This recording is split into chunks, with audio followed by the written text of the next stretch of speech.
Welcome, everybody. I'm Carol Starr. I am one of the leaders of the Brain Injury Advisory Council of the Brain Injury Association of America. All of us are brain injury survivors. We come to you from across the country. All of us are volunteers using our experience to help other brain injury survivors. Collectively, we have more than 130 years as educators, as advocates, as mentors, making a difference for other brain injury survivors. Want to introduce the rest of our council. As I mentioned, I am Carol Starr. I had a brain injury in 1999, and I'm in Maine. I'd like to introduce my fellow co-leader, Kellie. Thank you. I'm Kellie Lang. I'm from Virginia, and I've been living with brain injuries since 2001. Angela. Hi guys, I'm Angela Lee Tucker and I'm in Asheville, North Carolina, and I've had a brain injury since 2008. And Cass. Hello, everyone. I'm Caswich Marie. I'm located in Phoenix, Arizona, and I have been living with brain injury since 2017. Darcy. Hi, everyone. My name is Darcy Keith. I am from Fishers, Indiana, and I've been living with brain injury since 1991.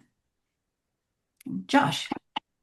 Hey everyone, I'm Josh Kirschmeyer. I live in New Hampshire and I've been living with a brain injury since 2003. And Kellie. Hi, I'm Kellie Pokrifka. I'm in Virginia, and my brain injury occurred in 2013. And Stacia. Hi, everyone. I am Stacia Bissell. I live in Western Massachusetts, and my brain injury occurred in 2011. And now, Darcy and Kellie are going to talk about point two. Sometimes the effects of a brain injury are not recognized until later. Sometimes the effects of brain injury are not recognized until later, and because injuries are not diagnosed right away, a person may not realize that they are experiencing the effects or having new challenges, or the past injury is brought to their attention. Just because a brain injury was missed at first does not mean it is any less of an issue. Brain injuries are missed for many reasons. Regardless of when a history of brain injury is identified, it is important to get the healthcare, rehabilitation, and support a person needs. So that's a great point that we're trying to make, is that sometimes things just don't happen right away.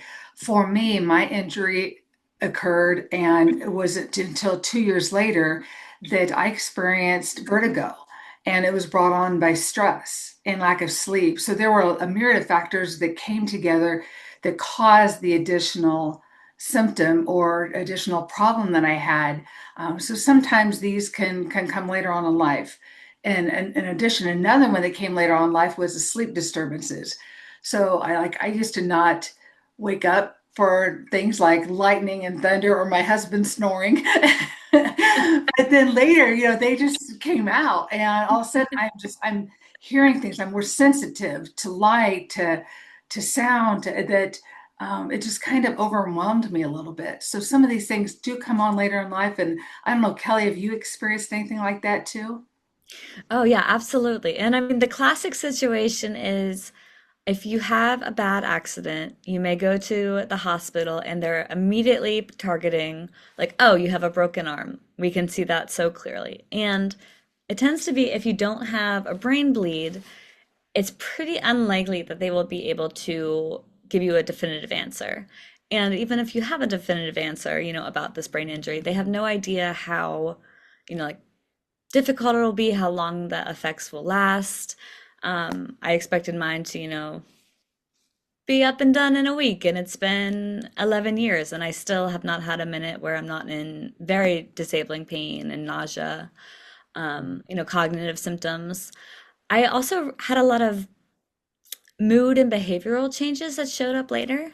About maybe 2 years in, I experienced a really deep depression, and that had never been something I had experienced before.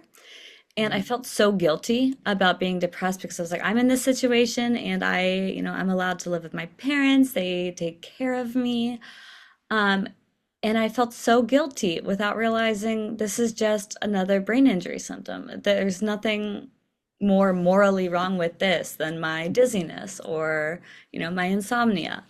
So yeah, don't feel guilty. Don't be surprised if something comes up later, and don't prevent yourself from going to discuss it with your doctors or your care team because it could be directly related to the brain injury, it could not be, but regardless, you deserve care. And I think, Kelly, you bring up a good point that it could be related to your brain injury. It could come up with something more intense that you need to take a look at. Like with my vertigo, it's something that I had to look at. I had to make sure I watched my sleep, my stress. I had to pay attention to triggers. So things that come later on in life, I had to pay attention to what triggered that and try to avoid that as much as possible.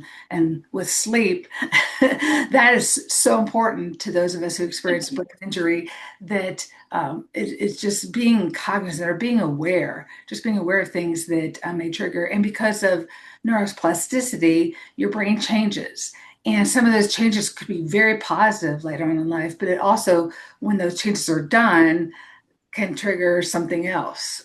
So just be aware that the brain is changing. It's natural to do that. There's nothing wrong with you, but things may show up later.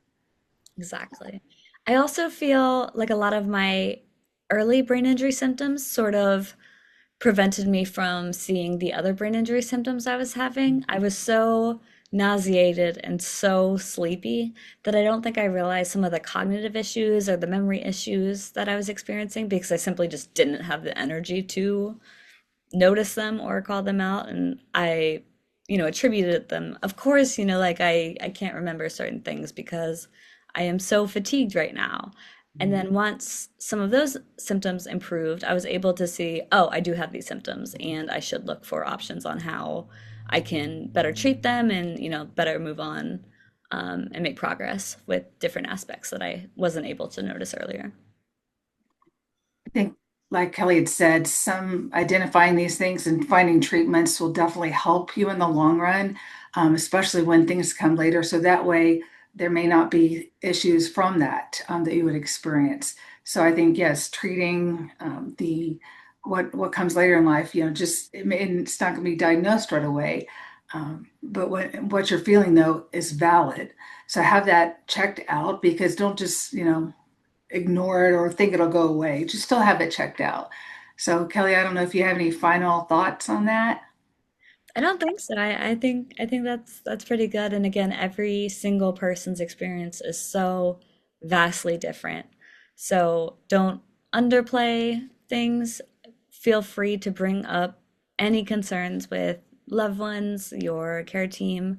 Yeah, don't overthink it to the point that you don't get help, if that makes sense. Makes perfect sense. So, very good. So now we're going to hear from Angela and Kaz talking about the conversation that Darcy and Kellie just had. Yes, for me, this point brought up that as a brain injury survivor, if something new is discovered or something changes for you during your journey, it's simply new information to help you know how to proceed going forward. It's not negative, it's not something to be down on yourself about. It's simply new information to help you know how to proceed. Bravo. For me, the new things that occurred was neurofatigue became really challenging. It's still quite a challenge. Disinhibition was happening. So, as new struggles and new challenges pop up, there's an ability to create new strategies to move forward. Thank you for sharing that. Be sure to watch our Survivor to Survivor videos of all 12 points from the Communicating About Brain Injury statement. Thanks for watching, everyone.